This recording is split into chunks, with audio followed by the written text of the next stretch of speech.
Olá, a graça e a paz do nosso Senhor Jesus Cristo, aproveitando esse tempo que estamos recolhidos em razão dessa decisão governamental, para a gente aprender um pouco. Chegou uma pergunta para mim, eu estou com a Bíblia aqui na frente e eu quero ler a pergunta que chegou aqui numa das redes sociais da Shekinah. É possível alguém no inferno ser salvo no juízo final? Essa é a pergunta.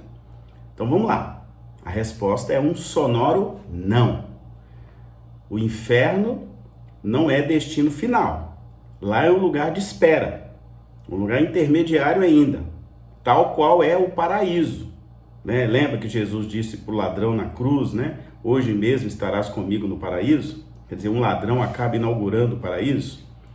E esse texto que confirma isso está lá em Apocalipse 20:13, que está escrito assim: e deu o mar os mortos que nele havia, e a morte e o inferno deram os mortos que neles havia, e foram julgados cada um segundo as suas obras. O inferno então vai devolver os mortos para serem julgados no juízo final, aquele evento lá de Apocalipse chamado Grande Trono Branco, onde serão julgados os vivos e os mortos. Os que estão em Cristo serão julgados para receberem galardões. Isso é tema de um outro estudo que a gente pode fazer aqui. O destino final, então, segundo a Bíblia, lá em Apocalipse, é um lugar chamado Lago de Fogo e Enxofre, um lugar de tormento eterno. Então eu quero apenas trazer para que a gente conheça a origem da palavra inferno. Eu anotei aqui, a palavra inferno tem, na origem latina da palavra, significa profundezas. Esta palavra não aparece nos originais da Bíblia, a palavra inferno, Acabou que ela foi utilizada ao longo do tempo para traduzir 4 termos originais da Bíblia. Esses tem na Bíblia, sendo eles Sheol, Hades, Geena e Tártaro. Essas são as palavras que estão na Bíblia, tanto no Antigo como no Novo Testamento, referindo-se a esse lugar de tormentos. Então, mais um detalhe importante: a Bíblia não fornece tantos detalhes específicos assim sobre o inferno. Ou seja, a Bíblia não dá especificidade do inferno. Porém, o que está escrito na Bíblia já é o suficiente para entendermos o tamanho do terror que cerca esse lugar. A Bíblia descreve o inferno como sendo assim, eu anotei aqui, alguns peguei da Bíblia hoje. Um lugar onde o fogo nunca se apagará. Isso está em Mateus 3:12, 18:8, Marcos 9:43, Lucas 3:17 e são esses os principais. Também é chamado de fornalha de fogo, está em Mateus 13, nos versos 42 e 50. Também é chamado de um lugar de choro e ranger de dentes, Mateus 24:51. O lugar preparado para o diabo e seus anjos, Mateus 25:41. Então, Jesus já indicou quem vai para lá. É o lugar onde o verme que atormenta o ímpio nunca morre, Marcos 9:48. O lugar da destruição eterna, 2 Tessalonicenses 1:9. O lugar das mais densas trevas, também é dito na Bíblia. Um lugar onde há tormento com fogo e enxofre, e a fumaça desse tormento sobe pelos séculos dos séculos, Apocalipse 14, 9 e 11. O lugar de mais densas trevas está em Judas 1:13. Também em Judas 1:7 fala que é o lugar onde não se apaga o fogo. E, finalmente, aí já é o destino final, depois do juízo final, está escrito que é o lago de fogo que arde com enxofre, Apocalipse 21:8. Então o inferno existe? Existe. Vai existir um outro lugar depois do inferno? Vai. Como é o nome dele na Bíblia? Lago de fogo e enxofre. É isso que está lá em Apocalipse, na visão que Jesus deu para ele na ilha de Patmos. Muito bem. O castigo no inferno é uma exposição à ira de Deus? Certamente. Essa é a condenação mais terrível que pode existir. Imagine o quão aterrorizante é passar a eternidade experimentando a ira de Deus num lugar onde há fogo consumidor. Quer ver as referências? Eu anotei aqui. Hebreus 12, 29, Hebreus 10, 27, Romanos 2, 5 e João 3, 36. Como você está em casa, pega a Bíblia e dá uma olhada nisso tudo. É importante, aproveita esse tempo que você está em casa para aprender. O apóstolo João também nos informou que os ímpios, está em Apocalipse 14, 10, eu anotei aqui, são muitos textos, mas peguei esse, tomarão do vinho da ira de Deus, que se foi derramado sem mistura no cálice da sua ira, e será atormentado com fogo e enxofre diante dos santos anjos e diante do Cordeiro. Veja bem que a coisa é feia. Então, qual a chance que nós temos? É agora. Então, se você não aceitou Jesus, meu querido, aceita correndo. Corre para os braços do Pai. Corre para os braços de Jesus. Porque a coisa que se espera lá não é bonita, não. Também eu anotei aqui que o castigo no inferno resulta em terrível dor. Somente o Evangelho de Mateus é que descreve isso. João descreve pelo menos 6 vezes os ímpios chorando e rangendo os dentes sobre o castigo no inferno. Mateus 8, 12, Mateus 13, 42 e verso 50, Mateus 22, verso 13, Mateus 24, verso 51, Mateus 25, verso 30. São muitos textos. Obviamente, se depreende, a palavra teológica é essa do texto, que eles choram, se lamentam profundamente e rangem os dentes pela terrível dor que sente.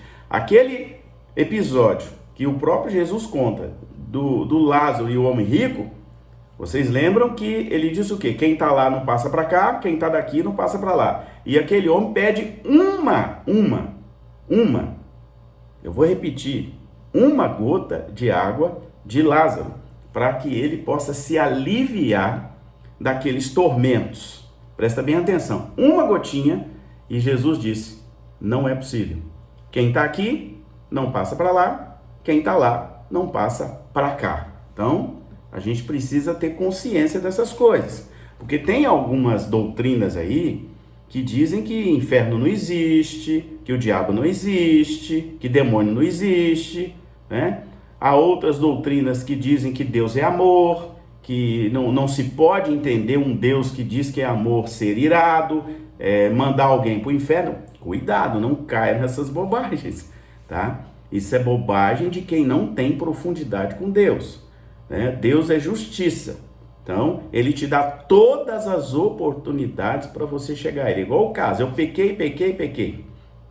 Deus perdoa? Perdoa, claro que perdoa. Se você pedir de todo o coração, ele vai te perdoar. Agora é muito importante que você saiba de uma coisa.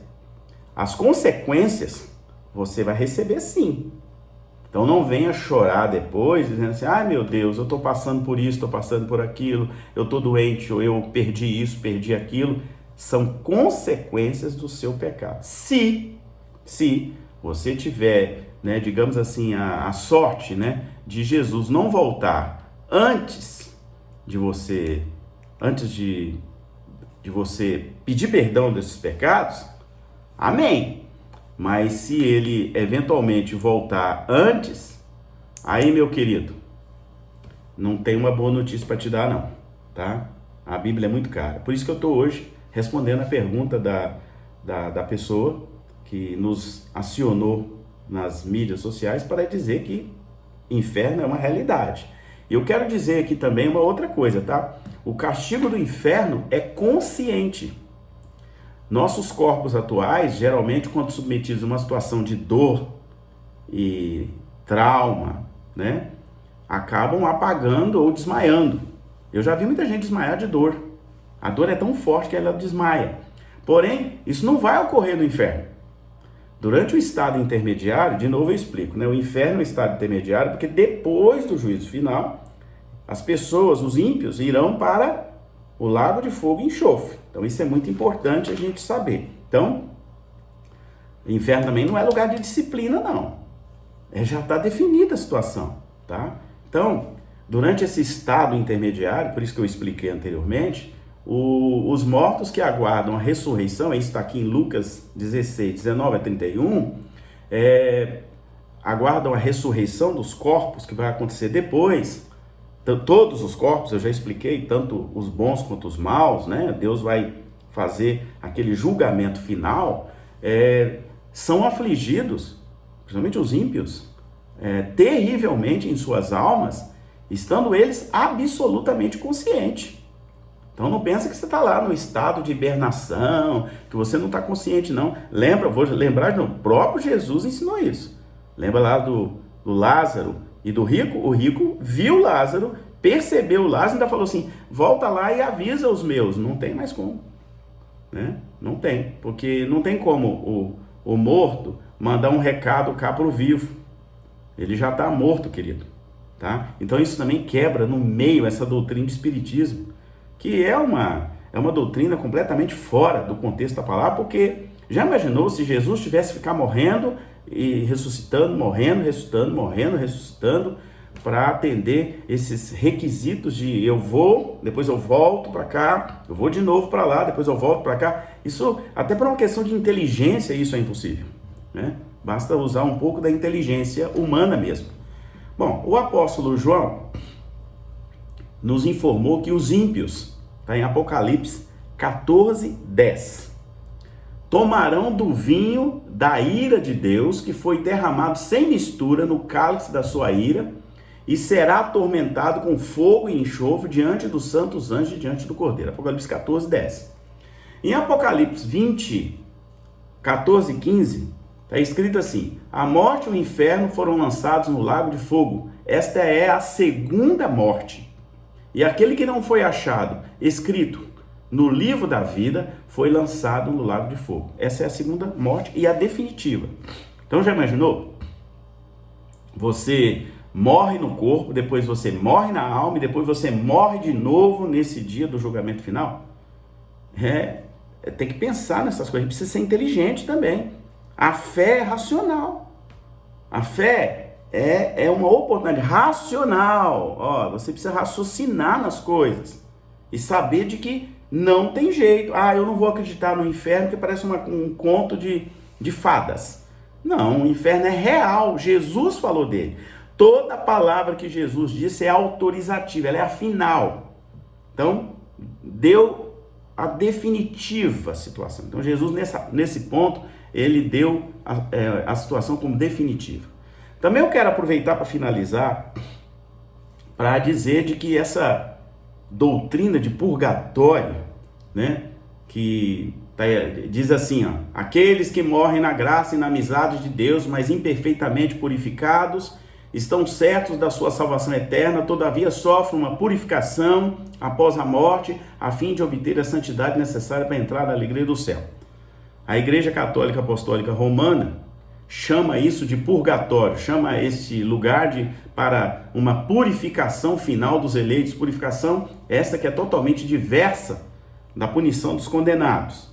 A Igreja formulou a doutrina da fé relativa a esse purgatório nos concílios de Florença, que aconteceu em 1438 e 1445, e no concílio de Trento, que aconteceu ali entre 1545 e 1563, ou seja, lá na Idade Média. Portanto, o sofrimento purificador do purgatório, né? Lembrando que purgatório, essa palavra não tem na Bíblia, não existe, assim como o inferno também não tem, ela também não tem na Bíblia, nem na Bíblia evangélica e nem na Torá judaica. Torá judaica é essa que na Bíblia evangélica aparece como Antigo Testamento. O Novo Testamento não tem na Bíblia judaica, só tem na Bíblia evangélica. E eu quero aqui dizer e refutar isso porque, né, se não tem na Bíblia, na Torá hebraica, já para mim já é suspeito tudo isso, né? Mas eu quero mostrar para vocês de onde eles tiraram isso. Esse ensinamento baseia-se também sobre a prática da oração pelos defuntos. Oração para quem já morreu. De que fala a Escritura Sagrada? A Escritura Sagrada deles, porque na minha Bíblia não tem isso. Eis porque Judas Macabeus mandou oferecer esse sacrifício expiatório em prol dos mortos, a fim de que fossem purificados do seu pecado. Está em 2 Macabeus 12:46. Esse livro não tem na Torá judaica, e nem tem na Bíblia evangélica, tá? Só na Bíblia católica. Desde os primeiros, aliás, eu quero até dizer aqui, abrir um parênteses, que são os chamados livros apócrifos. Posso depois dar um estudo sobre isso. Desde os primeiros tempos, a igreja honrou a memória dos defuntos. Honrar a memória de defunto com oração é um negócio que não tem... Vamos lá, de novo, fé racional. Tem o menor cabimento isso. E ofereceu sufrágios em favor dos mesmos, particularmente o sacrifício eucarístico, a fim de que purificados possam chegar à visão beatífica de Deus. A igreja recomenda também as esmolas, as indulgências e as obras de penitência em favor dos defuntos. Isso é uma definição da doutrina católica. Doutrina católica. Não tem nada a ver com a doutrina hebraica, nem nada a ver com a doutrina evangélica. Então, isso não tem nenhum valor para mim. Estou apenas ensinando isso aqui, que essa nefasta doutrina do purgatório não tem na Bíblia, em lugar nenhum. Tem nesse livro aqui, mas ele é apócrifo, tá? E depois, só para complementar, para mim finalizar esse estudo, se ele não esperasse que os mortos que haviam sucumbido iriam ressuscitar, eu estou lendo aqui no catecismo, seria supérfluo e tolo rezar pelos mortos. Mas se considerasse que uma belíssima recompensa está reservada, olha o que a doutrina deles fala, belíssima recompensa, para os que adormeceram piedosamente, então era santo e piedoso o seu modo de pensar. Eis porque ele mandou oferecer esse sacrifício expiatório pelos que haviam morrido, a fim de que fossem absolvidos do seu pecado. Não tem base bíblica disso? Jesus já deu a palavra final disso aqui.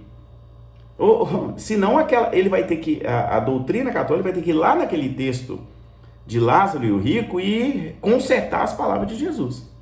Tá vendo como é? Fé é racional também, tá? Vamos aguardar isso aqui, ó. Vamos raciocinar. Tem coisa que é só raciocínio.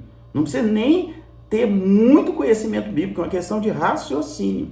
Hein? Então essa misericórdia de Deus, segundo a doutrina dos católicos, nos dá a oportunidade de purificação mesmo após a morte. Não tem base bíblica. Entenda então que o purgatório, longe de ser um castigo de Deus, é a graça da sua misericórdia paterna. Ah, pelo amor de Deus. Então, sai disso. Sai disso que é laço. É laço do capeta. Né? Não tem. Porque se a palavra de Cristo Jesus, qualquer pessoa que estudou hermenêutica, exegese, né, sabe que a palavra de Jesus ela é autorizativa. Porque ele é o Filho. Né? Ele que veio, ele sempre esteve com o Pai e está com o Pai, né? Ele desceu da glória para fazer o que tinha que fazer, que é pagar e riscar a cédula que era contra mim e que agora eu não tenho mais condenação. Então, inferno, né, é destino final? Não, não é. Mas quem já está lá vai ser julgado e vai para o lago de fogo e enxofre. Purgatório existe? Não. Isso é criação humana da Igreja Católica Apostólica Romana. Então eu não posso concordar com isso, nem com uma doutrina que não tenha base bíblica. De novo eu repito, é livro apócrifo. Então você também não deve acreditar. Que Deus te abençoe. Eu respondi a pergunta e que você possa também ser abençoado nesses dias com esse ensino bíblico que certamente vai te dar um alento e uma alegria no coração. Fique com Cristo, guarde as palavras de Cristo, creia em Cristo, permaneça em Cristo, que você certamente, olha a palavra que eu estou dizendo, certamente estará salvo e viverá eternamente. Que Deus abençoe ricamente a sua vida.